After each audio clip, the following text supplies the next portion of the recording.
Praise the Lord. Praise the Lord. Hallelujah. Hallelujah. අපි අද තුන්වෙනි පාඩම වතුර බෞතිස්මය ගැන ඉගෙන ගන්නට යනවා. මේ මට පොඩ්ඩක් අහන්න ඕනේ ලූක් පොතේ පළවෙනි පරිච්ඡේදය යොහාන්ගේ කතාව ඔයගලන්ට කියවන්න පුළුවන් වුණාද? වෙලාවක් හම්බුණාද? mute. ඔයගලන්ට පුළුවන් වුණා නම් හොඳයි. එහෙම නැත්නම් මේ සුමානේ මං අහනවා ප්ලීස් ඒක කියවන්න. මොකද අපි ඉගෙන ගන්න දේවල් තව දුරටත් දිගටම අපි මෙනෙහි කරන්න ඕනේ. අපේ පර්සනල් ටයිම් එකේදී අපි නිවිහැනිල්ලේ දෙවියන් වහන්සේගේ අභිමුඛේ ඉඳගෙන අපි මේ දේවල් නැවත නැවත මෙනෙහි කරන්න ඕනේ. දෙවියන් වහන්සේගේ වචනය ඉගෙන ගන්න තමයි අපිට අලුතෙන් දෙවියන් වහන්සේගේ රෙවලේෂන්ස් එන්නේ. දෙවියන් වහන්සේගේ එළිදරව් දෙවියන් වහන්සේගේ එළිදරව් ශුද්ධාත්මයන්න් වහන්සේ අපිට උගන්වන්නේ දැන් වචනය තුලයි. දෙවියන් වහන්සේගේ වචනය තුලයි. ඉස්සර කාලේ වගේ පරණ ගිවිසුමේ වගේ අපි මේ මොනවාද දේව මාලිගාවක් හොයාගෙනවත් පූජකෙක් හොයාගෙන පූජාවක් ඔප්පු කරගෙන ඒ වගේ දේවල් ලේ පූජා කරමින් උන්වහන්සේගේ අනුග්‍රහය ගැන අඬ වැළපෙමින් උන්වහන්සේගේ දේ ඉල්ලන්න හොයන්න අවශ්‍යතාවයක් නැහැ. දැන් ඔබටයි මටයි යේසුස් වහන්සේ තුල ලැබිලා තියෙන ලොකුම දායාදය තමයි ශුද්ධ වූ ආත්මයන්න් වහන්සේ. නමුත් ශුද්ධ වූ ආත්මයන්න් වහන්සේට අපි ඉගෙන ගත්තා වගේ ක්‍රියා කරන්න බෑ අපේ ජීවිතේ දේව වචනය නැතුව. ඒක නිසා මම ගොඩාක් යටහත් වෙලා ඔයගලන්ගෙන් ඉල්ලනවා මේ ඉගෙන ගන්න දේ ආසාවෙන් නැවත කියවලා තව හොඳට මෙනෙහි කරන්න. මේ කතන්දර මොකද්ද? කොහෙන්ද මේවා ආවේ? යොහාන් බෞතිස්ම කියන්නේ කවුද? මොකද අපි මේ මෙතන පාඩමෙන් ඉගෙන ගන්න පැය ඇතුළතදී අපි ඉගෙන ගන්න දේ සීමා සහිතයි. ඊට වඩා අලුත් එළිදරව් දෙවියන් වහන්සේට පුළුවන් අපිට ගෙනත් දෙන්න. ආමෙන්. ඒක නිසා අපි මේ දේ ඉගෙන ගන්නකොට ඕනකමින් කරන්න ඕනේ. ආසාවෙන් කරන්න ඕනේ. අපේ හදවතේ තියෙන දේවල් දෙවියන් වහන්සේ දකිනවා. right? එතකොට අපි බලමු අද මොකද්ද අපේ පාඩමේ ඉතුරු කොටස කියලා. ගිය සුමානේ නෙමෙයි ටියුස්ඩේ අපි ඉගෙන ගත්තා බෞතිස්මේ පරණ ගිවිසුමේ කොතනින්ද පටන් ගත්තේ යුදෙව් ජාතිකයන්ගේ තිබුණ ශිෂ්ටාචාරයයි චාරිත්‍ර ගැන අපි ඉගෙන ගත්තා. ඊට පස්සේ අපි ආව අලුත් ගිවිසුමට. දැන් අලුත් ගිවිසුමට අපි ආවම ඒකේ අපි ප්‍රධාන බෞතිස්මය ගැන ඉගෙන ගන්නකොට ඊටා විශේෂ පුද්ගලයෙක් ගැන ඉගෙන ගන්න පටන් ගත්තා. එයා තමයි යොහාන්. යොහාන් ද බෞතිස්ම. දැන් මතක තියාගන්න යේසුස් වහන්සේගේ ගෝලයෙක් හිටියා යොහාන් කියලා. ඒ යොහානුයි යොහාන් ද බෞතිස්මේ පුද්ගලයෝ දෙන්නෙක්. ඒ දෙන්න එකම දෙන්න නෙමෙයි. right? යේසුස් වහන්සේගේ ගෝලයා තමයි අපි බලනකොට the four gospels සුභාරංචි පොත් 4ක් තියෙනවා. මතෙව්, මාර්ක්, ලූක්, යොහාන්. ඒ ශුද්ධ යොහාන් කියන පොත මේ යොහාන් ද බෞතිස්මය නෙමෙයි ලිව්වේ. ඒ ඇවිල්ලා මේ යේසුස් වහන්සේගේ ගෝලයා යොහාන්. right? ඒ දෙක පටලව ගන්න එපා. දැන් යොහාන් ද බෞතිස්මයගේ උත්පත්තිය ගැන අපි ටියුස්ඩේ ඉගෙන ගත්තා. එයාගේ අම්මා එලිසබෙත්, තාත්තා සැකරියස්, ඒගොල්ලන්ගේ ජීවිතය ගැන ඒ ටික ඔක්කොම අපි ඉගෙන ගත්තා. ඊට පස්සේ අපි පටන් ගත්තා යොහාන් ද බෞතිස්ම කියලා එයාට නම ආවේ කොහොමද?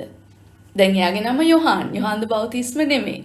නමුත් එයාව වැඩි හරියක් මේ මුළු සෙනග එයාව කතා කරේ යාට යොහාන් ද බෞතිස්ම කියලා. කොහොමද මේ පට්ටම ඔහුට ලැබුණේ?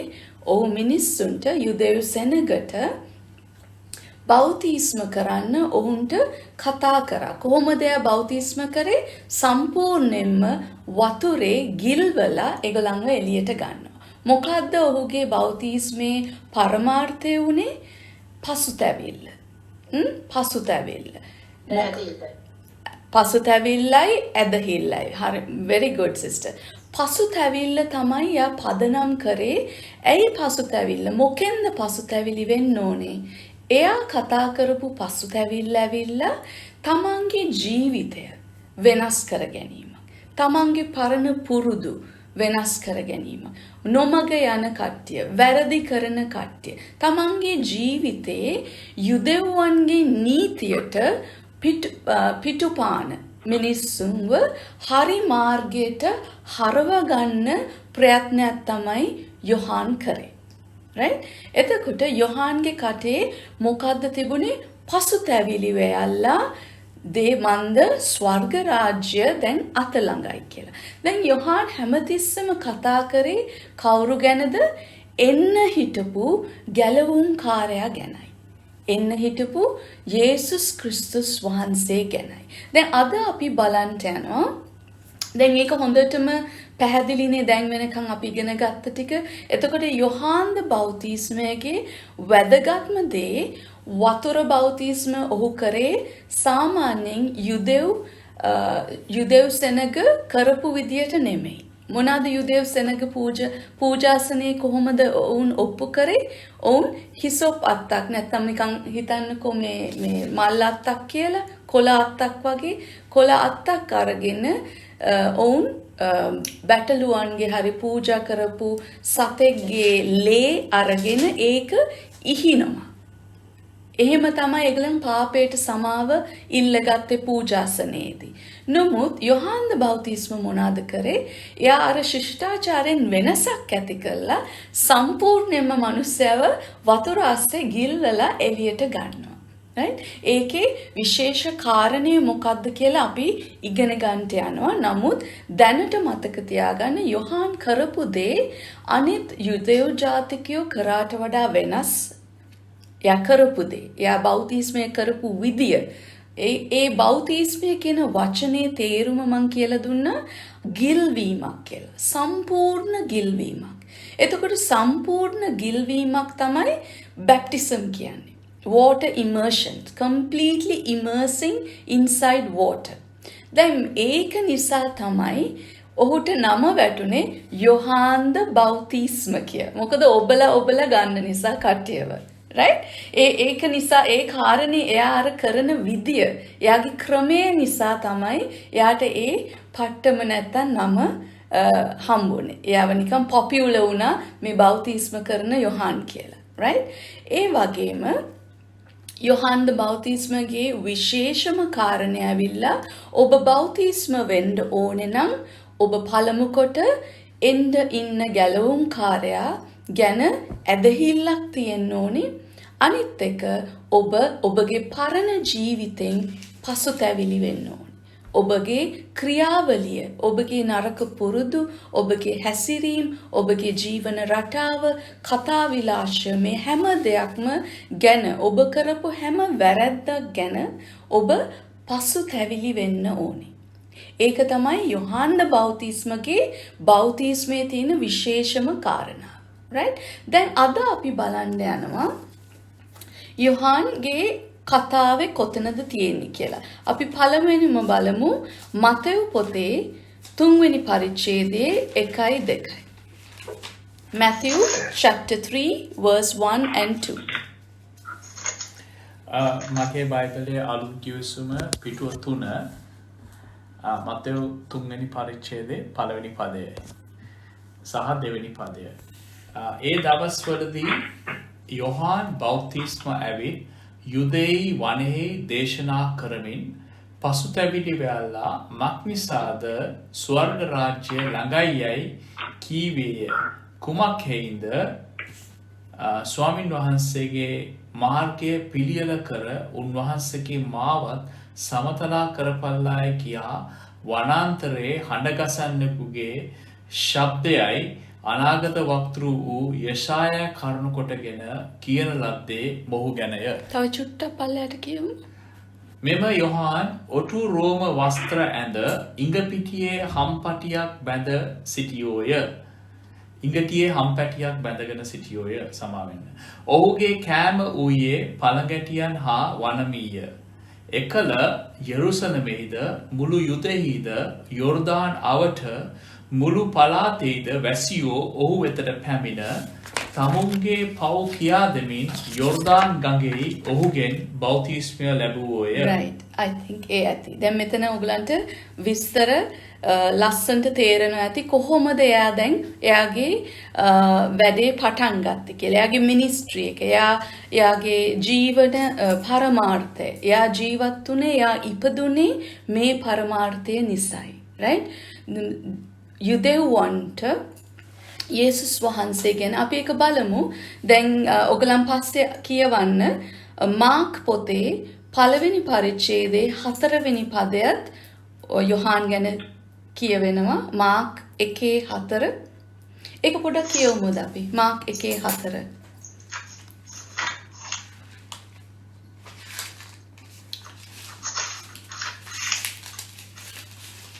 මාක් පළවෙනි පරිච්ඡේදයේ 4 වෙනි පදයේ පිටුව 51 අලුත් කිවිසුම. යොහාන් ආවේය. ඔහු වනාන්තරෙහි බෞතිස්ම කරමින් පව්කමාව පිණිස පසුතැවිල්ලේ බෞතිස්මය ප්‍රකාශ කළෝය. අන්න right. පසුතැවිල්ලේ බෞතිස්මය තමයි යොහාන් ප්‍රකාශ කරේ. දැන් අපි තවත් එකක් බලමු. ක්‍රියාපොතේ 19 වෙනි පරිච්ඡේදයේ ක්‍රියා 19 Acts chapter 19 verse 3 and 4. එතන කියනවා එසේ වී නම් නුඹලා මගේ පිටුව අලුත් කිවිසුම 210. ඔව් මේ පාවුලුතුමා මේ කියන්නේ මෙතන. ක්‍රියා 19 3 වෙනි පදය. එසේ වී නම් නුඹලා මොන බෞතිස්මයක් ලැබුවෝදැයි ඔහු ඇසුවෝය. යොහාන්ගේ බෞතිස්මයයි ඔහු කීවෝය.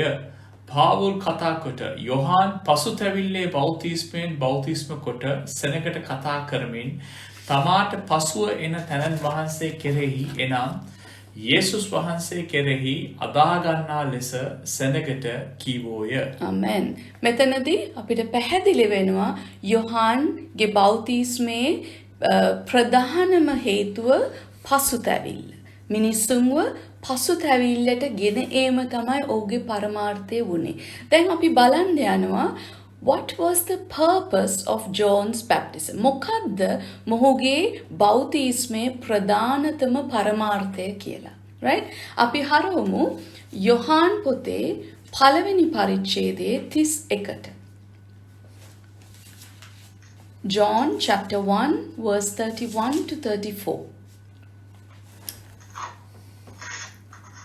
මගේ බයිබලයේ පිටුව 138 යොහාන් පළවෙනි පරිච්ඡේදයේ යොහාන් පළවෙනි පරිච්ඡේදයේ 31 සිට 34 දක්වා මම උන්වහන්සේ නෑදින සිටියෙමි. නමුත් මා වතුරෙන් බෞතිස්ම කරමින් ආවේ උන්වහන්සේ ඊශ්‍රායල් වරුන්ට ප්‍රකාශ වන පිණිසයි කීවෝය. තවද යොහාන් සාක්ෂි දෙමින් ආත්මයන්න් පරවේකුමෙන් අහසින් බසිනවා දුටිමි.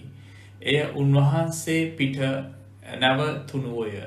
මම උන්වහන්සේ නෑදින සිටියෙමි. නමුත් වතුරෙන් බෞතිස්ම කරන්නට මා එවූ තැනන් වහන්සේම මට කතා කොට ආත්මයන්න් යමකෙකුට බැස නවතිනවා නුඹ දකින්හුද. ශුද්ධාත්මයෙන් බෞතිස්ම කරන්නේ උන්වහන්සේයයි මට කීසේක. Right. මමද ඒ දැක උන්වහන්සේ දෙවියන් වහන්සේගේ පුත්‍රයායයි සාක්ෂි දුන්නෙමියයි කීවෝය. Right. අපි දැන් ඒ පදය ආයි බලන්න යනවා. මොකද මට හිතෙනවා ඔයගලන්ට ගොඩාක් මිස් වුණා කියලා. Right? මේ පදය හරිම විශේෂයි. අපි ආයි හොඳට හෙමින් බලමු. ඉංග්‍රීසි වලින් කියනවා the reason he came baptizing was so that Christ will be revealed. දැන් යොහාන් ද බෞතිස්මගේ ජීවන පරමාර්ථය ඔහුගේ මිනිස්ට්‍රි එක. ඔහුගේ බෞතිස්මේ යම්කිසි ඔහු පරමාර්ථයක් තියෙන්න ඕනේ නේ. කවුරු වුණත් අපි මොන හරි වැඩක් කරනවා නම් ඒ වැඩේ කරන්න හේතුවක් තියෙන්න ඕනේ. අපිට achieve කරන්න target එකක් තියෙන්න ඕනේ. දැන් යොහාන් ද බෞතිස්මයට තිබුණු ප්‍රධානම පරමාර්ථය ඇවිල්ලා යේසුස් ක්‍රිස්තුස් වහන්සේව යුදෙව් සෙනගට එළිදරව් කරලා දෙන එක. යේසුස් වහන්සේව ඒ කියන්නේ ගැලවුම් කාර්යව යුදෙව් සෙනගට ඊශ්‍රායල් සෙනගට මොනවාද එළිදරව් කරලා දෙන එක, මාර්ගය පෙන්වන එක. දැන් මෙතන තව ලස්සන දෙයක් කියවුණා. අපි දැන් ආයේ ඒක කියවමු. පාස්ටර් පුඩ්ඩක් ඒක 31 ඉඳලා 34 වෙනකන් ආයි ලස්සනට ඒක කියවන්න. Right.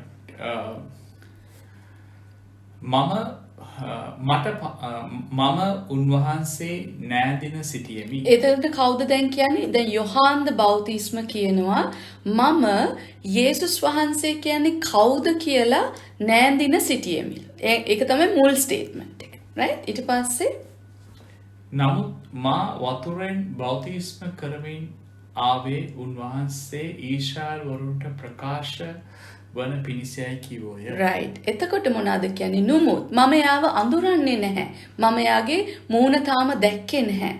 නුමුත් මම වතුරෙන් මිනිස්සුන්ව බෞතිස්ම කරන්නේ උන්වහන්සේව. ඒ කියන්නේ යේසුස් වහන්සේව උන්වහන්සේගේ සෙනගට යුදෙව් ජාතිකයන්ට මැනිෆෙස්ට් කරන්න. මොනවාද එතන වචනේ? ප්‍රකාශ කරන්න. කවුද මේ ඔබගේ ගැලවුම්කාරයා කවුද කියලා පෙන්වන්න, ප්‍රකාශ කරන්න තමයි යොහාන්ගේ දැන් පරමාර්ථය. ඊට පස්සේ තවද යොහාන් සාක්ෂි දෙමින් therefore am I come baptizing with water. තවද යොහාන් සාක්ෂි දෙමින් ආත්මයන්න් පරවේකුමෙන් අහසින් බසිනවා දුටිමි. එය උන්වහන්සේ පිට නැවතුණෝය. මම උන්වහන්සේ නෑඳින සිටියෙමි.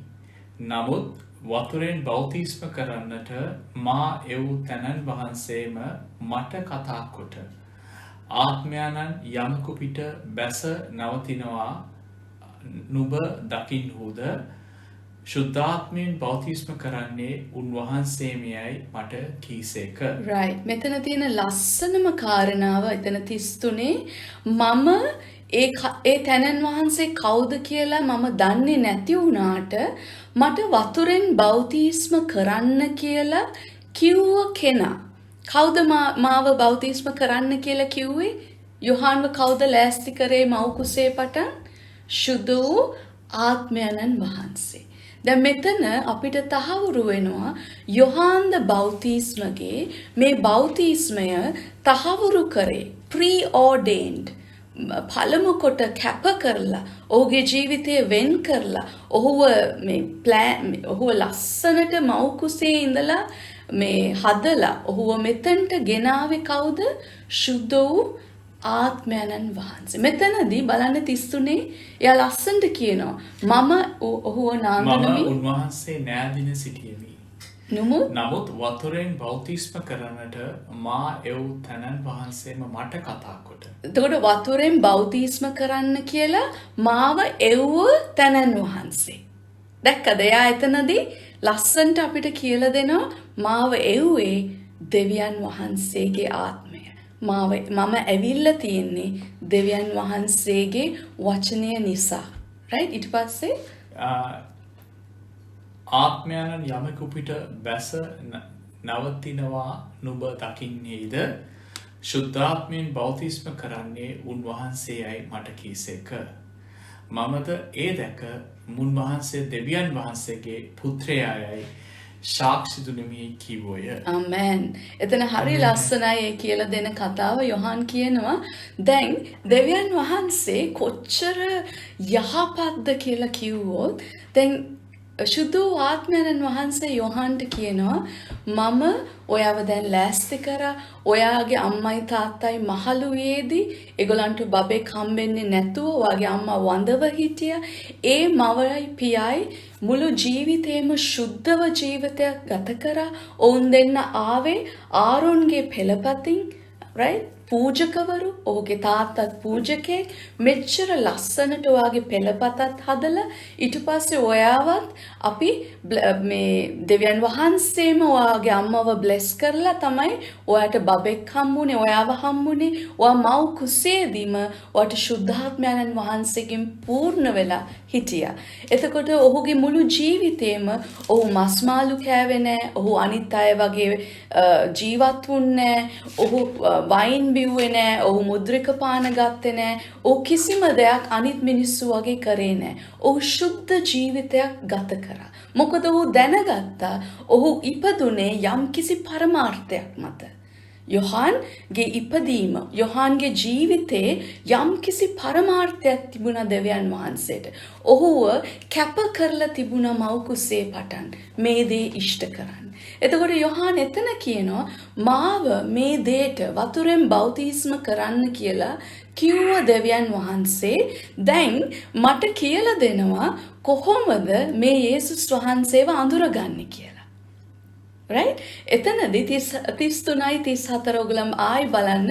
එතනදී ලස්සනට කියනවා දැන් මතකනේ සුද්ධ වූ ආත්මයන් වහන්සේ පරණ ගිවිසුමේ හිටියේ නැහැ. යම්කිසි කාරණාවක් ඉෂ්ට කරන්න ඕනකොට උන්වහන්සේ පතිත වෙලා මිනිස්සයා තුල ඒ දේ ඉෂ්ට කරලා උන්වහන්සේ නැවත යනවා. right? අලුත් ගිවිසුමේ මෙතන අපි දකින්න යනවා සුද්ධ වූ ආත්මයන් වහන්සේ පළමු කොට මිනිස්සෙක්ගේ තුලට ඇවිල්ලා ඔහු තුල සම්පූර්ණයෙන්ම සිටින එක. ඔහුව පුරවලා ඔහු තුල ජීවත් වෙන එක පළවෙනි සැරේට අපි දකින්න යනවා අලුත් කිවිසුමේ. ඒ කා තුලටද එන්න යන්නේ? යේසුස් ක්‍රිස්තුස් වහන්සේ තුලට. දැන් අපේ යේසුස් වහන්සේ ගැලවීම කරා. දැන් යේසුස් ක්‍රිස්තුස් වහන්සේ බෞතිස්මයටම යන්න යනවා. right? දැන් මේ සුද්ධ ආත්මයන් වහන්සේ යොහාන්ට කියනවා right? ඔයා මේ මිනිස්සයව අඳුරන්නේ නැහැ. ඔයා මූණ දැක්කට ඔයා දන්නේ නැහැ කවුද කියලා. නමුත් එයා ඔයා ගාවට ඇවිල්ලා වතුර බෞතිස්මය කරාම ඔයා වතුරෙන් එයා එළියට එනකොට ඔයා දකින්න යනවා දෙවියන් වහන්සේගේ ආත්මය පරවේගයේ හැඩයක් අරගෙන. දෙවියන් වහන්සේගේ ආත්මය ඒ ලස්සන ඒ කියන්නේ දෙවියන් වහන්සේගේ ආත්මය පරවියෙක් නෙමෙයි. දෙවියන් වහන්සේගේ ආත්මය කුරුල්ලෙක් නෙමෙයි. නමුත් ඒ අපි දැකලා තියෙනවද පරවේග ලෑන් කරන්නේ ලස්සනට? උඩ ඉඳලා අර විසල් එක ගැහුවම අයිතිකාරයා ඌ ලස්සනට ඌගේ අත්තට මේව කළා හරිම ලස්සනයි එයා ලෑන් කරන විදිය දකින්න.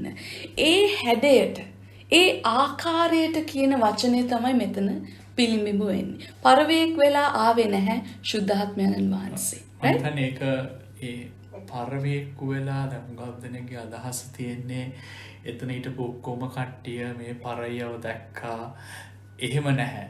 ඒක පොඩ්ඩක් ක්ලැරිෆයි කරන්න. මොකද යොහාන් බෞතිස්මගේ කතාවේ ලූක් තුමාගේ සුභාරංචියේ පළවෙනි පරිච්ඡේදයේ 15-16 ගත්තොත් යොහාන් මව් කුසෙන්ම ශුද්ධාත්මයෙන් පිරීලා ඉපදුන මිනිසෙක්. එතකොට මේ ශුද්ධාත්මයන් වහන්සේ මෙතන කතා කරන මේ යේසුස් වහන්සේව බෞතිස්ම කරනකොට එයාත් ශුද්ධාත්මයෙන් පිරීලා හිටපු නිසා තමයි එයාට දකින්න පුළුවන් වුණේ පරවේකුගේ ස්වරූපයෙන් ශුද්ධාත්මයන් වහන්සේ මෙහෙ වැටෙනවා. ඒතකොට අනිත් එතන හිටපු අනිත් කට්ටිය කවුරුත් දැක්කේ නැහැ. අද සමහර වෙලාවට මම දැකලා තියෙනවා දේශනා කරනවා මම අහලා තියෙනවා වචන මේ හැම එතන නිකන් අර දැන් අපිට ඒ පින්තූරේ පෙන්වන විදියට පරවේකු බහිනා වගේ එක පින්තූරයකින් අපිට පෙන්වන්නේ. නමුත් එතන ඇත්තටම කිසිම අවට හිටපු මිනිහෙක් දැක්කේ නැහැ ඒ යොහානුයි යේසුස් වහන්සේ විතරයි. එතකොට යොහාන්ට කියනවා සුද්ධ ආත්මයන් වහන්සේ ඔබ දකින්න යනවා නිකම් පරවියෙක් බහිනවා වගේ සුද්ධාත්මයන් වහන්සේ ඒ මිනිස්සයා පිටතට ඇවිල්ලා කවදාවත් ආයි යන්නේ නැහැ. He will remain on Jesus. He will remain in Jesus, the Son of God. එතකොට මේ දේ දකිනකොට ඔබ දැනගන්න යනවා, ඔබ අඳුරගන්න යනවා ගැලවුම්කාරයා කවුද කියලා. එතකොට 34 කියනවා and I saw and bear record that this is the Son of God. ඒක සිංහලෙන් කියන්නේ 34 මමද ඒ දැක උන්වහන්සේ දෙවියන් වහන්සේගේ පුත්‍රයායයි සාක්ෂි දුනිමි කීවෝය. මෙතන යොහාන් සාක්ෂියක් දකිනවා. දෙවියන් වහන්සේ ඔහුට කියලා දෙනවා කොහොමද යේසුස් වහන්සේ නැත්නම් එන්න ඉන්න මේ ගැලවුම් කාර්යයන්ව අඳුරගන්නේ කියලා. ආමෙන්. ඒක හොඳට පැහැදිලිද දැන්? right? අපි බලමු තවත් බයිබල් පදයක් යොහාන් 1:24යි 24 ඉඳලා 27ට. යොහාන් 1 ඒ පරිච්ඡේදෙම 24 to 27. මගේ බයිබලයේ පිටු 138 යොහාන් 1:24 ඉඳන් ඔහුන් එවනු ලැබුවේ පරිසිවරු කෙරෙන්ය.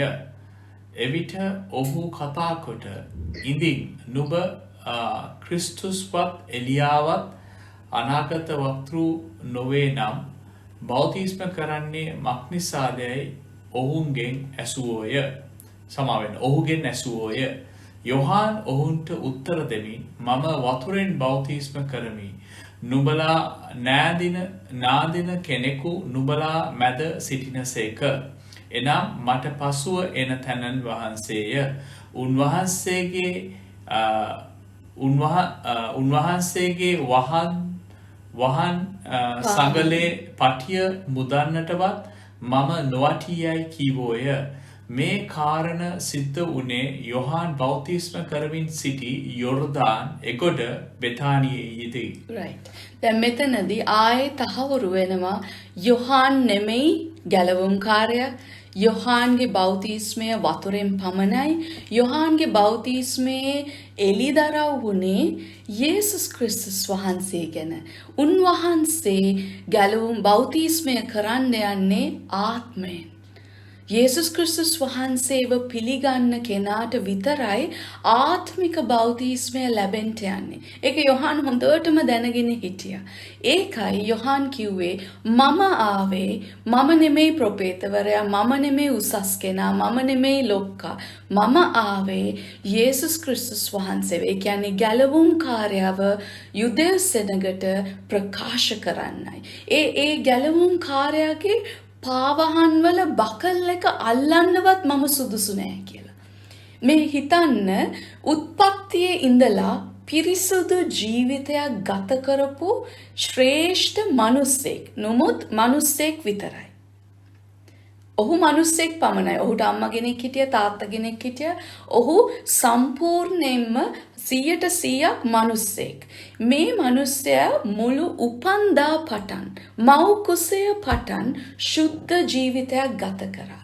නමුත් මේ මිනිසයා යේසුස් වහන්සේ දිහා බලලා කියනවා ඔහුගේ පාවහන් වල බකල් එකක්වත් අල්ලන්නවත් මම වටින්නේ නැහැ කියලා. බලන්න කොච්චර නිහතමානී හදවතක්ද යොහාන්ට තිබුණේ කියලා. නිහතමානීකමේ ශ්‍රේෂ්ඨතම පුද්ගලයා. අපි තවත් බලන්න යනවා පල්ලයට යොහාන් ද බෞතිස්ම ගැන යේසුස් වහන්සේ ලස්සන කතාවක් කියනවා. right? ඒකට කලින් මට දැන් මෙතන තහවුරු කරන්න ඕනේ වචනය ඇවිල්ලා what is the purpose of John's baptism? මොකද්ද යොහාන් ද බෞතිස්මගේ බෞතිස්මයේ පරමාර්ථය? යේසුස් ක්‍රිස්තුස් වහන්සේව එක් නැත්තම් ගැලවුම් කාර්යව යුදෙව් සෙනගට ප්‍රකාශ කරවීමයි. ආමෙන්. ඒක පැහැදිලිනේ? right. දැන් අපි යනවා what is the origin of John's baptism? Yohan ද බෞතිස්මගේ බෞතිස්මය කොතනදද ප්‍රකාශ වුණේ? අපි යන් අයිසායා පොතට, යෙසායා පොතට 40 වෙනි පදේ 3 වෙනි 40 වෙනි පරිච්ඡේදයේ 3 වෙනි පදය. යෙසායා පොත මගේ බයිබලයේ පරණ ගිවිසුමේ 948 යෙසායා 40 3 වෙනි පදය. කාන්තාරයේ ස්වාමින් වහන්සේගේ මාර්ගය සාදා අපේ දෙවියන් වහන්සේට වනෙහි මාවතක් සමතලා කරපල්ලා. සියලු මිටි තැන් උන්වහන්සේය. සියලු කඳු හා හෙල් පහත් කරනු ලබන්නෝය. ඇද හරනු ලබන්නේය. රළු තැන් සමතලා කරනු ලබන්නේය. එවිට උන්වහන්සේගේ තේජස ප්‍රකාශ වන්නේය. සියලු මනුෂ්‍යයෝ එක්ව එය දකින්නෝය. මක්නිසාද ස්වාමින් වහන්සේගේ මුඛය එය වදාළ සේකයයි මොර ගසන්නෙකුගේ හඬක් වනෙහි මොරගසන්නේ යයි කියන කෙනෙකුගේ හඬක් වේ. මම කුමක් කියා මොරගසමිදැයි කෙනෙක් ඇසීය. මාංශය වූ සියල්ලෝ තෘෂ්ණය ඔහුගේ සියලු අලංකාරය කෙතේ මලක් මෙන්ය. Right. මෙතනදී යෙසායා පොතේ, ඒ කියන්නේ යෙසායා ප්‍රොපේතවරයා කවුරු කෙනද අනාගත වාක්තෘව ප්‍රකාශ කරන්නේ? මේ අනාවැකිය කවුරු ගැනද ඔහු ප්‍රකාශ කරන්නේ?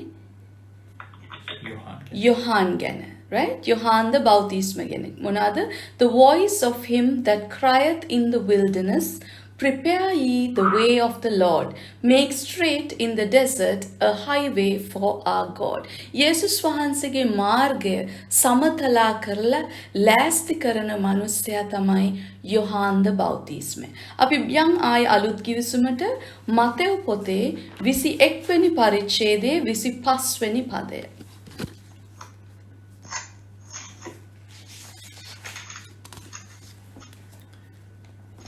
මගේ පිටුව අලුත් කිවිසුමේ 34 මතෙව් 21:25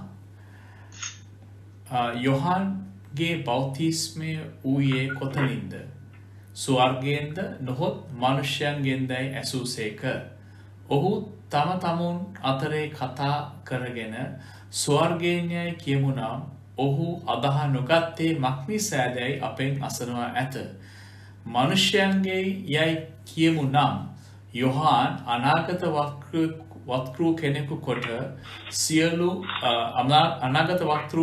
කොට සියල්ලන් විසින් සලකන එහින් අප සමූහයාට බයයි කියා අපි නොදනිමුයයි උන්වහන්සේට පිළිතුරු දුන්නෝය. Right. එතකොට මෙතනදී යේසුස් ක්‍රිස්තුස් වහන්සේ මිනිස්සුන්ගෙන් අහන එතකොට මේ යොහාන් ද බෞතිස්මගේ බෞතිස්මය කොහෙන්ද? ඔහුට කවුද මේ authority එක දුන්නේ? Right? එයා ඒ දේ කිව්වේ ඔහුගෙන් ප්‍රශ්නයක් ඇහුවා පරිසිවරුන්ගේ මිනිස්සු ඔයා ඇයි මේ දේවල් කරන්නේ? ඔයාට කවුද authority එක දුන්නේ මේ දේවල් කරන්න? මේ කියන්නේ මිනිස්සුන්ව සුව කරන්න, මේ සිනගෝගයට ගිහිල්ලා මේ වචන ප්‍රකාශ කරන්න. එතකොට තමයි යේසුස් වහන්සේ යොහාන් ගැන කියන්නේ. මොකද යේසුස් වහන්සේ දන්නවා යොහාන් බෞතිස්මගේ මුළු ජීවිතයම pre-ordain කරලා තිබුණා. ඔහුව කැප කරලා තිබුණේ දෙවියන් වහන්සේ මෙන් කියලා. Right? ඒක උන්වහන්සේම තහවුරු වෙනවා. ඒ වගේම යෙසායා දිවසිවරයා පරණ ගිවිසුමේ යොහාන් ගැන ප්‍රකාශ කරලා ඉවරයි පරණ ගිවිසුමේ. Right? ඒ කියන්නේ එන්න ඉන්න යොහාන් ගැන කතා කරලා තිබුණා පරණ ගිවිසුමේ. ඒක දැන් හොඳටම clear නේ? Right? ඒ වගේම අපි යේසුස් වහන්සේ ගැන ඉගෙන ගන්න අපිට වෙලා තියෙනවා නේ පාස්ටර්ද? යේසුස් වහන්සේගේ බෞතිස්මය ගැන අපි ඉගෙන ගන්න යනවා. ඊට කලින් එක වචනයක් මට කියලා දෙන්න කැමතියි. මේ ඒ කාලේදී වතුර බෞතිස්මය නොවුණු කට්ටියක් ඉන්නවද කියලා. right? අපි බලමුද ලූක් පොතේ 7 වෙනි පරිච්ඡේදයේ 28 සිට 30. Luke chapter 7 28 to 30.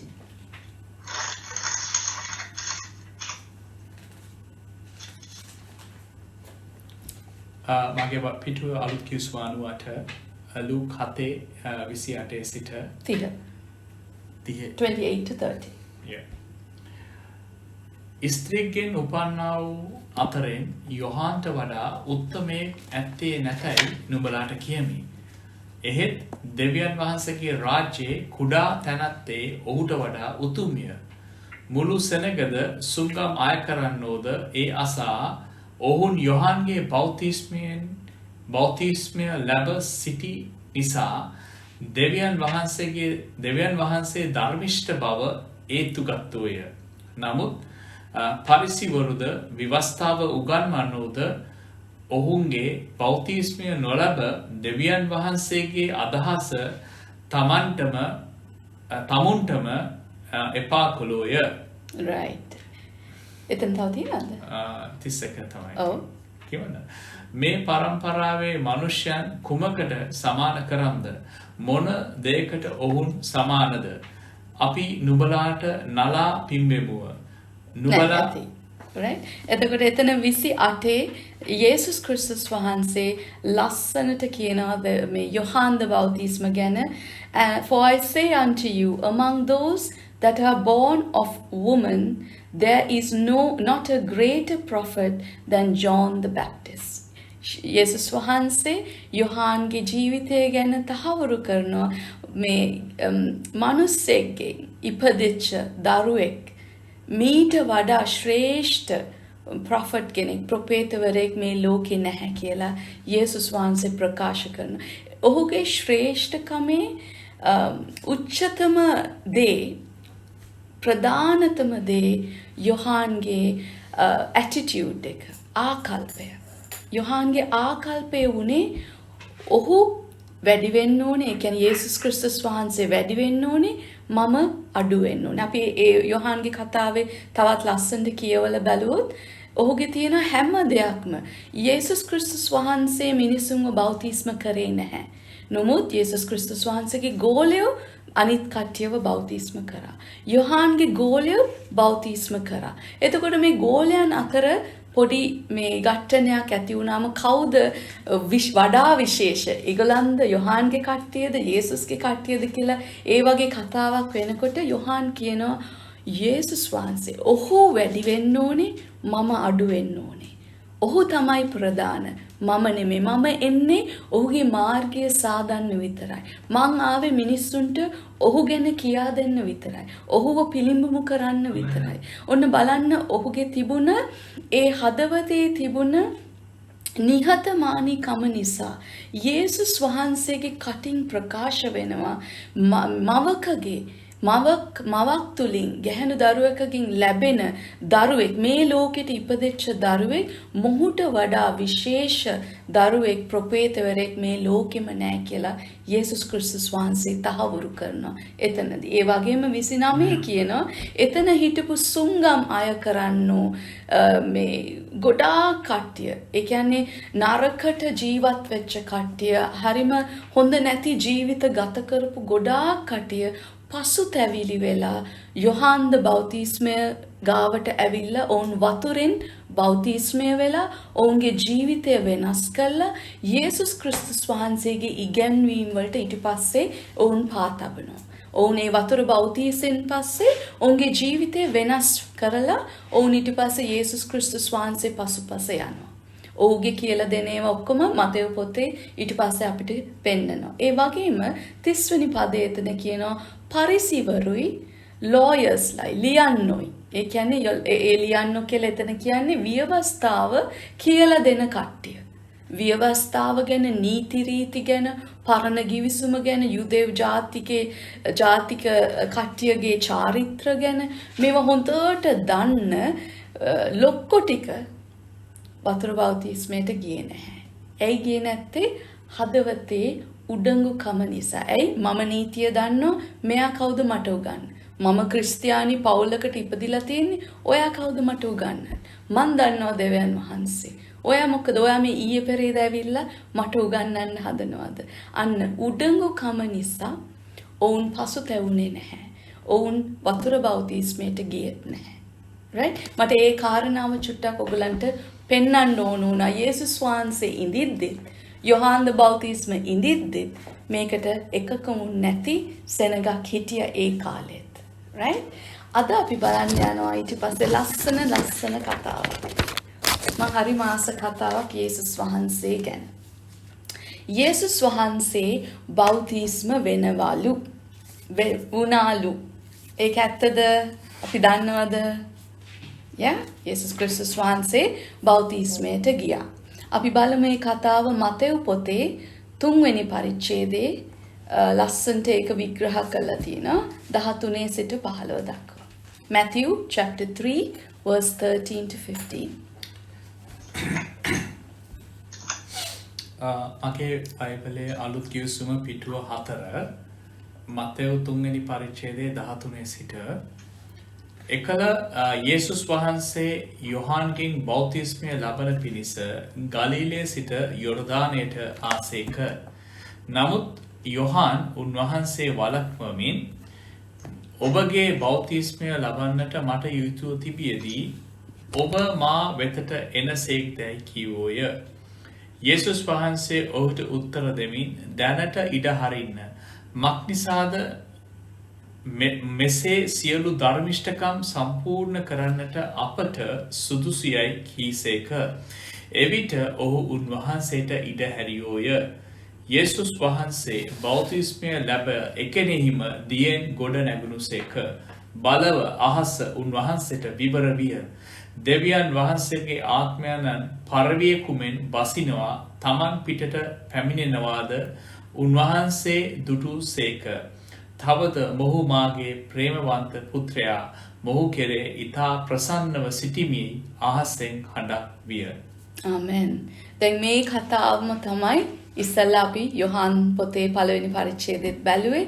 මේ ගොස්පල් හතරෙම සුභාරංචි හතරෙම මේ වතුර බෞතිස්මේ යොහාන්ගේ කතාව ගැන ලස්සනට විග්‍රහ කරලා තියෙනවා. ඔයගලන්ට පස්සේ කියවන්න පුළුවන් මාක් පොතේ පළවෙනි පරිච්ඡේදයේ 9 වෙනි පදේ ඉඳලා ඒ වගේම ලූක් පොතේ 3 වෙනි පරිච්ඡේදයේ 21 22 දිගටම මේ කතාව තියෙනවා. දැන් මෙතනදී ලස්සනම දේ මොකද්ද? යේසුස් ක්‍රිස්තුස් වහන්සේ ගලීලියට ඇවිල්ලා යෝර්දාන් ගඟ ගාවට ඇවිල්ලා එනවා යොහාන් ගාවට බෞතිස්මය වෙන්න. දැන් බලන්න ඒ යේසුස් ක්‍රිස්තුස් වහන්සේගේ හදවතේ කොච්චර නිහතමානීකමක් තියෙනවද කියලා. උන්වහන්සේ දන්නවා උන්වහන්සේ දෙවියන් වහන්සේගේ පුත්‍රයා බව. උන්වහන්සේ දන්නවා මේ ලෝකෙම මැව්වේ උන්වහන්සේ කියලා. ඒ හැම දෙයක්ම දැනගෙන ඔහු තාම එනවා නිහතමානීව ඔහු නීතියට යටත් වෙලා ඔහු යොහාන් ගාවට ඇවිල්ලා ඔහු වතුර බෞතිස්මය වෙනවා. ඒ වතුර බෞතිස්මයෙන් එළියට එනකොටම වතුරෙන් එළියට එනකොටම යොහාන්ට ශුද්ධෝත්මයන්න් වහන්සේ රහසෙන් කියලා තිබුණා කොහොමද මෙයාව අඳුරගන්නේ කියලා. ඒ විදියටම ශුද්ධෝත්මයන්න් වහන්සේ පරවියෙක් මෙන් බැහැලා උන්වහන්සේ මත පතිත වෙලා උන්වහන්සේ ඊට පස්සේ ඒගොල්ලන් කියනවා එතන හිටපු වටේ හිටපු කට්ටියත් මේක ඇහුණා අහස විවර වෙලා දෙවියන් වහන්සේගේ හඬ ඇහෙනවා කට්ටියට. ඒක දැන් ඇහුණා. කවුරුත් පරවියකුමෙන් බහිනවා දැක්කේ නැති වුණාට දෙවියන් වහන්සේගේ හඬ ඔවුන්ට ඇහුණා. මොකද්ද ඔහු කිව්වේ? This is my beloved son in whom I am well pleased. මේ මාගේ ප්‍රේමවන්ත පුත්‍රයා මොහු කෙරේ ඉතා ප්‍රසන්නව සිටිමි. මොහු මාගේ ප්‍රේමවන්ත පුත්‍රයා මොහු කෙරෙහි ඉතා ප්‍රසන්නව සිටිමි. බලන්න දෙවියන් වහන්සේ කෙනෙක්ගේ ප්‍රසන්නකම කියන්නේ ඔහු නිහතමානී වෙලා ඔහු දෙවියන් වහන්සේගේ වචනයට කීකරු වෙන මොහොතේ. ආමෙන්. මේකෙන් අපිට ඉගෙන ගන්න ලොකු පාඩමක් තියෙනවා. right? ඊට පස්සේ දැන් අපි බලන්න යන විශේෂ කාරණාවක්. දැන් අපි දන්නවනේ පරණ ගිවිසුම දන්නවා. පරණ ගිවිසුමේ කොහොමද ශිෂ්ටාචාරය යුදෙව් ජාතිකයන් ඒව ඔක්කොම අපි ඉගෙන ගත්තා. ඊට පස්සේ අපි අලුත් ගිවිසුමට ආවා. දැන් අලුත් ගිවිසුමේ අපි දකිනවා විශේෂ පුද්ගලෙක් යොහාන් ද බෞතිස්මය ගැන. ඊට පස්සේ අපි ඔහුගේ ජීවිත කතාව ඉගෙන ගත්තා. ඒ වගේම යොහාන් බෞතිස්ම කරපු ප්‍රධාන හේතුව ඉගෙන ගත්තා. right? ඊට පස්සේ අපි ඉගෙන ගත්තා මොකද්ද වෙන්න ඕනේ ඒ බෞතිස්මේදී ඇදහිල්ල තියෙන්න ඕනේ, පසුතැවිල්ල තියෙන්න ඕනේ, ඔහු ජල බෞතිස්මෙන් සම්පූර්ණයෙන්ම ගිල්වීමක් වෙන්න ඕනේ. ඊට පස්සේ දෙවියන් වහන්සේගේ යේසුස් ක්‍රිස්තුස් වහන්සේගේ වචනය කරහා ඔහුව යොමු කරනවා. ඒක තමයි දැන් යොහාන්ගේ කතාව. දැන් මෙතනින් අපි පටන් ගන්නවා යේසුස් ක්‍රිස්තුස් වහන්සේ ගැන. දැන් පොඩ්ඩක් හිතලා කල්පනා කරලා මට කියන්න අර යුදෙව් සෙනඟට ඔක්කොම යොහාන් කිව්වේ පසුතැවිලි වෙන්න ස්වර්ග රාජ්‍ය ළඟයි අත ළඟයි කියලා. පසුතැවිලි වෙන්න වෙනස් කරගන්න ඔබේ ජීවිතේ. ඔය පාපිෂ්ඨ ජීවිතේ දැන් නවත්තලා අලුත් ජීවිතයක් කරා ඔබ වෙනස් කරන්න. right? දැන් අපි හිතලා බලමු ඇයි එහෙනම් යේසුස් ක්‍රිස්තුස් වහන්සේ වතුර බෞතිස්මයට ගියේ? උන්වහන්සේ පාපිෂ්ඨ ජීවිතයක් ගත කරේ නෑනේ. උන්වහන්සේ උපන්දා පටන් පුදුම ශුද්ධ ජීවිතයක් ගත කරේ. එහෙම දෙවියන් වහන්සේගේ දරුවෙක් වෙලා, දෙවියන් වහන්සේගේම නික්ම වුණු දරුවෙක් වෙලා, ඇයි එහෙනම් යේසුස් වහන්සේ වතුර බෞතිස්මයට ගියේ? ඔහු යා යුතුද? යන්න ඕනේද උන්වහන්සේට? පොඩ්ඩක් මාත් එක්ක කතා කරන්නකෝ විනාඩියක්. සුනිල් වාගේ මියුට් කරලා තියෙනවා. මොනවාද ඔයගලන්ට හැඟෙන්නේ? ඔහු යා යුතුමද? Oh, very good. Thank you, uncle. අන්‍යයන්ට ආදර්ශයක් වෙන්න. බොහොම හොඳ කාරණාවක්. තව වෙන මොනවාද හිතෙන්නේ? නීතියට යටත් වෙලා. Very good, auntie. නීතියට යටත් වීමක්. වෙන මොන හරි කාරණයක් ඇද්ද? යටත් පාස්කම්. නිහතමානී යටහත් පහත්කම. සුනිල් මොනවද? උන්වහන්සේ ආවේ මනුෂ්‍ය පුත්‍රයෙක් හැටියටනේ. ඔව්. එතකොට මනුෂ්‍ය පුත්‍රයෙක් දැන් අනෙක් මනුෂ්‍යයන්ට අනුත් මනුෂ්‍යයන් ඒ දෙයට පොළඹවන්න නම් එයා ක්‍රියාවෙන් ඒක පෙන්වන්න ඕනේ. ආමෙන් ආමෙන්. 100% ඒ උත්තරේ හරි. මොකද සුනිල් කිව්වා වගේ දෙවියන් වහන්සේගේ දරුවෙක් වුණාට යේසුස් වහන්සේ දෙවියන් වහන්සේගේ නික්ම වුණ කියන එකනේ son of God කියලා මං කියලා දුන්නේ, මතකද? son of God කියන්නේ දෙවියන් වහන්සේගෙන් නික්ම වුණ කියන අදහස තමයි එන්නේ. He that proceeded out of God is the son of God. Right? ඒ වගේම එතකොට යේසුස් වහන්සේ 100% දෙවියන් වහන්සේමයි. ඒක අපිට හොඳටම ෂුවර්නේ. අපි ඉගෙන ගත්ත විදියට යේසුස් ක්‍රිස්තුස් වහන්සේ 100% දෙවියන් වහන්සේ. ඒ වගේම දැන් සුනිල් කිව්ව විදියට ඔහු මනුෂ්‍ය පුත්‍රයෙක්. ඒ කියන්නේ ඔහු මිනිස්සෙක් වෙලා තමයි ඉපදුනේ. ඔහු බබෙක් හැටියට මේ ලෝකෙට ඉපදුනේ 100% human being. 100% මනුෂ්‍යෙක්. ඔහු 100% දෙවියන් වහන්සේ. ඒ වගේම ඔහු 100% මනුෂ්‍යෙක්. දැන් මේ මනුෂ්‍ය පුත්‍රයා මේ යේසුස් ක්‍රිස්තුස් වහන්සේගේ ප්‍රධානම කාර්ය වුණේ දෙවියන් වහන්සේගේ ධර්මිෂ්ඨකම අපිට පෙන්වලා දෙන්න. දෙවියන් වහන්සේගේ ධර්මිෂ්ඨකම අපිට ලබලා දෙන්න තමයි ඔහු ආපු මේ ලොවට ආපු එක කාරණාව. මතකනේ අපි ඉගෙන ගත්ත යේසුස් වහන්සේ ආවේ ඔබගේ මගේ පාපයේ කුලිය ගෙවන්න කියලා. ඒ වගේම පාපයේ කුලිය ගෙවුවට පස්සේ උන්වහන්සේව පිළිගන්න, උන්වහන්සේව විශ්වාස කරන ඕනම කෙනෙක්ට දෙවියන් වහන්සේගේ ධර්මිෂ්ඨකම ලැබෙනවා. ඒක මතකනේ? දෙවියන් වහන්සේගේ ධර්මිෂ්ඨකම ලැබෙනවා. දෙවියන් වහන්සේගේ. දැන් මෙතනදී අපි ඉගෙන ගත්තා යොහන්ගේ බෞතිස්මෙන් වෙන්නේ නීතියේ ධර්මිෂ්ඨකම. නීත්‍යානුකූල ධර්මිෂ්ඨකම. මොකද්ද නීතිය? ඔබ අන්‍ය ජාතිකයෙක් නම්, ඔබ යුදෙව් යුදෙව් පවුලට අයිති වෙන්න ඕන නම් ඔබ යම් කිසි පිළිවෙත් ගොඩාක් මික්වේ එක පූජා ඔප්පු කරලා ගොඩාක් සම්ප්‍රදායක් පහු කරගෙන තමයි ඔබව ඒ පවුලට එකතු කරගන්නේ. ඒ වගේම යේසුස් ක්‍රිස්තුස් වහන්සේ එතකොට මේ පළමු කොට පිළිපැද්දේ නීතිය. දැන් එයා කියනවා මම ආවේ නීතිය සම්පූර්ණ කරන්න කියලා. අපි ඒක බලමු මතෙව් පොතේ 3 වෙනි පරිච්ඡේදයේ 15 සිට 17. යේසුස් ක්‍රිස්තුස් වහන්සේ පළමු කොට වතුර බෞතිස්මයට ගිය පළමු කාරණාව ඇවිල්ලා නීතිය සම්පූර්ණ කරවීමට. මතෙව් 3:15. මගේ බයිබලයේ පිටු 4 මතෙව් 3 වෙනි පරිච්ඡේදයේ 15 වෙනි පදයේ සිට යේසුස් වහන්සේ උත්තර දෙමින් දැනට ඉඩ හරින්න. මක්නිසාද මෙසේ සියලු ධර්මිෂ්ඨකම් සම්පූර්ණ කරන්නට අපට සුදුසුයයි කීසේක. එවිට ඔහු උන්වහන්සේට ඉඩ හැරියෝය. යේසුස් වහන්සේ බෞතිස්මය ලැබ එකෙනීම දියෙන් ගොඩ නැගුණු සේක. පළව අහස උන්වහන්සේට විවර විය. දෙවියන් වහන්සේගේ ආත්මයන්න් පරවේකුමෙන් බසිනවා තමන් පිටට පැමිණෙනවාද උන්වහන්සේ දුටුසේක. තවද මොහු මාගේ ප්‍රේමවන්ත පුත්‍රයායි. මොහු කෙරේ ඉතා ප්‍රසන්නව සිටිමි අහසෙන් හඬක් විය. right මම හිතන්නේ ඒක අර මට පෙන්වන්න because he came to fulfill the law කියන එක fulfill the righteousness of the law. යේසුස් වහන්සේ 15 වෙනි පදේ. යේසුස් වහන්සේ උට උත්තර දෙමින් දැනට ඉඩ හරින්න. මක්නිසාද සියලු ධර්මිෂ්ඨකම් සම්පූර්ණ කරන්නට අපට සුදුසුයයි කීසේක. සියලු ධර්මිෂ්ඨකම් සම්පූර්ණ කරන්න. එතකොට මේ ධර්මිෂ්ඨකම මොකේ ධර්මිෂ්ඨකමද? නීතියේ ධර්මිෂ්ඨකම. දෙවියන් වහන්සේගේ ධර්මිෂ්ඨකම නෙමෙයි.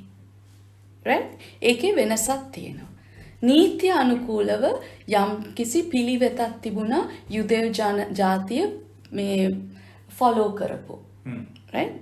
යුදෙව් ජාතිය follow කරපු නීති රීති ගොඩක් තිබුණා. දැන් යේසුස් වහන්සේ කියනවා අපි ඒක බලමු රෝම පොතේ 3:22. යේසුස් වහන්සේ කියනවා මං ආවේ මේ නීතිය මේ යුදෙව්වන්ට තිබුණ නීතිය සම්පූර්ණ කරන්න. සම්පූර්ණ කරන්න. රෝම 3:22. මගේ බයිබලේ පිටුව 232 රෝම 3:22.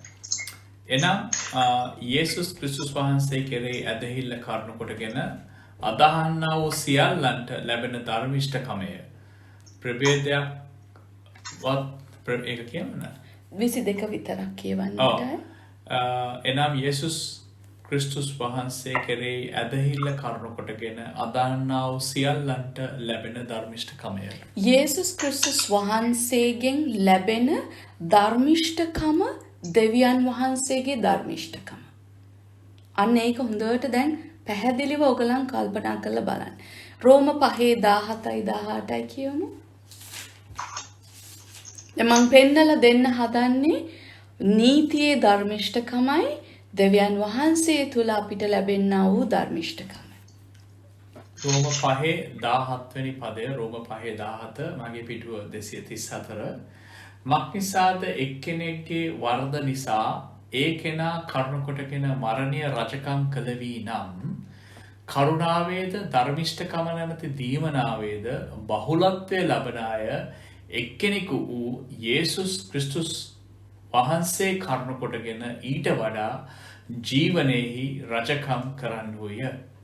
right මේක හොඳට පැහැදිලි කියලා එක්කෙනෙක් කරුණු කොටගෙන මොනවාද ආවේ? මරණය ආවා. කවුද එක්කෙනා මතකද? පළමු කොටම පාපය කරපු කෙනා?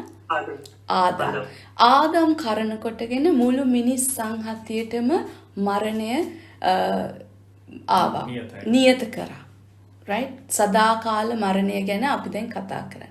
එතකොට එක්කෙනෙක්ගේ ධර්මිෂ්ඨක එක්කෙනෙක්ගේ නිහතමානීකම එක්කෙනෙක්ගේ obedience එතන obedience තියෙනවා කීකරුකම එක්කෙනෙක්ගේ තවත් මිනිස්සෙක්ගේ කීකරුකම නිසා ඒ මුළු මිනිස් සංහතියටම ඔහු තුලින් දැන් ධර්මිෂ්ඨකම ලැබෙනවා.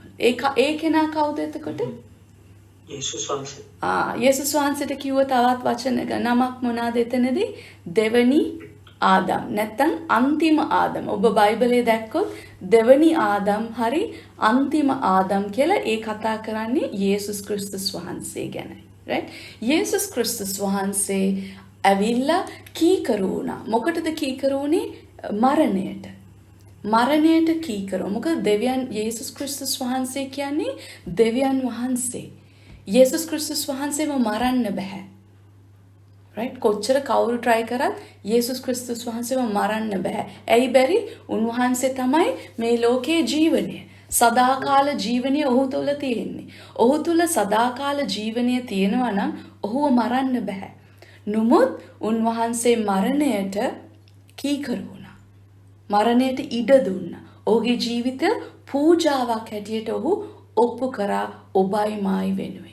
මේ මරණයට ගිය යේසුස් ක්‍රිස්තුස් වහන්සේව දැන් ඔබයි මායි විශ්වාස කරොත් දෙවියන් වහන්සේගේ ධර්මිෂ්ඨකම අපිට දීමනාවක් හැටියට උන්වහන්සේ දෙනවා. right? මෙතනදී අපි බලන්න ඕනේ විශේෂම කාරණය මතෙව් 3:15 ඉඳලා 17 වෙනකන් අපි කියනකොට යේසුස් වහන්සේ ඇවිල්ලා වතුර බෞතිස්මයට යටහත් වෙනවා. නීතියට යටත් වෙලා ඒ නීතිය සම්පූර්ණ කරනවා. හැබැයි ඒ නීතිය අපි එතන කියමු මතෙව් ඒක අපි කියුවා රෝම 10:4 රෝම පොතේ 10 වෙනි පරිච්ඡේදයේ 4 1 සිට 4 කියවන්න. රෝම 10 වෙනි පරිච්ඡේදයේ 1 සිට 4 දක්වා පිටුව 241 මගේ සහෝදරයනි ඔවුන් උදෙසා මාගේ සිතේ ආශාවත් දෙවියන් වහන්සේ කරන කන්නලව්වත් නම් ඔවුන් ගැලවෙන පිණිසය. මක්නිසාද ඔවුන්ට දෙවියන් වහන්සේ උදෙසා ජොඩිතකමක් ඇති බව ඔවුන් ගැන මම සාක්ෂි දෙමි. නමුත් එය දැනගැන්ම ඇතුව නොවේ. මක්නිසාද ඔහු දෙවියන් වහන්සේගේ ධර්මිෂ්ඨකම නොදැන තමුන්ගේ ධර්මිෂ්ඨකම් ස්ථීර කරන්නට සොයමින් දෙවියන් වහන්සේගේ ධර්මිෂ්ඨකමට යටත් නුනුය. මක්නිසාද අදහන සියලු දෙනාටම ධර්මිෂ්ඨකම පිණිස ක්‍රිස්තුස් වහන්සේ විවස්ථාවේ සමත්ය විවස්ථාව සමත්ය වනසේක අවසානය basically වනසේක. right එතනදී මම හිතන්නේ හරි ක්ලියර් කියලා ඔයගලන්ට යේසුස් වහන්සේ ඇවිල්ලා ව්‍යවස්ථාව සමාප්ත කරනවලු. ඉවර කරනවා. අහෝසි කරන්නේ නැහැ. සම්පූර්ණ කරනවා. ව්‍යවස්ථාවේ මොකද්ද අවශ්‍ය? නීත්‍යානුකූලව මොකද්ද අවශ්‍ය?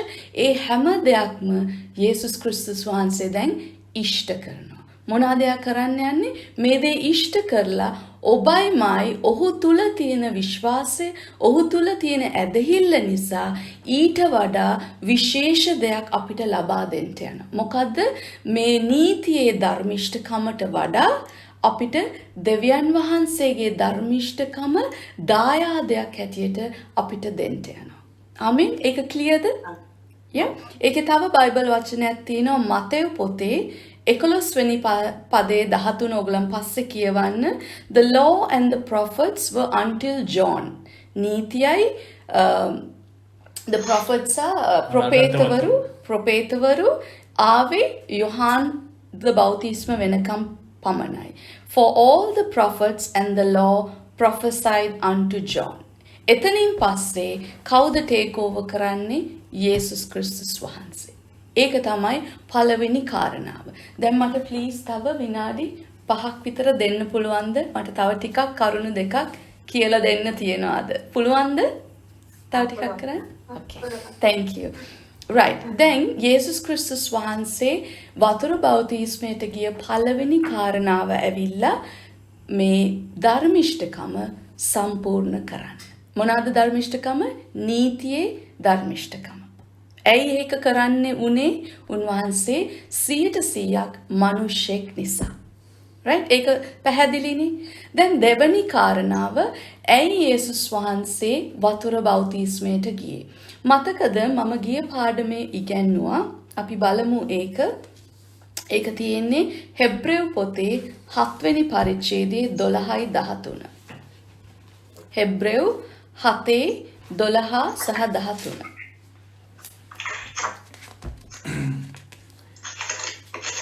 මගේ බයිබලයේ පිටුව 344 අලුත් ගිවිසුම හෙබ්‍රෙව් 7:12 වෙනි පදයේ සිට මක්නිසාද පූජකකම වෙනස් වූ බැවින් විවස්ථාවක් වෙනස් විය යුතුමය. එසේය යමකු ගැන මේ දේ කියන ලද්දේද ඒ තැනන් වහන්සේ වෙන ගෝත්‍රයකට අයිතිය. ඒ ගෝත්‍රයෙන් කිසිවෙක් පූජාසනය ළඟ සේවය කළේ නැත. මක්නිසාද අපගේ ස්වාමියෝ යුද ගෝත්‍රයෙන් නැකිටුණු බව ඉතා පැහැදිලිය. ඒ ගෝත්‍රය ගැන පූජකයන් සම්බන්ධ වූ කිසිවෙක් මෝසස් කීවේ නැත. ඇරත් මාන්සයට අයිති ආඥා පනතේ හැටියට නොව පහ නොවන ජීවිතයක හැටියට පත් කරනු ලැබ up to 13 is right. දැන් මෙතනදී දෙවැනි කාරණාව මොකද්ද? මතකද මම ඉස්සෙල්ලා කියලා දුන්නා යුදෙව් ජාතිකයන්ගේ පූජාසනය පූජකවරු කොයි ගෝත්‍රයෙන්ද ඔවුන්ව තෝරගත්තේ? කාටද මතක? ලෙවී ගෝත්‍රයෙන්. යේසුස් ක්‍රිස්තුස් වහන්සේ ඉපදුනේ කොයි ගෝත්‍රයටද?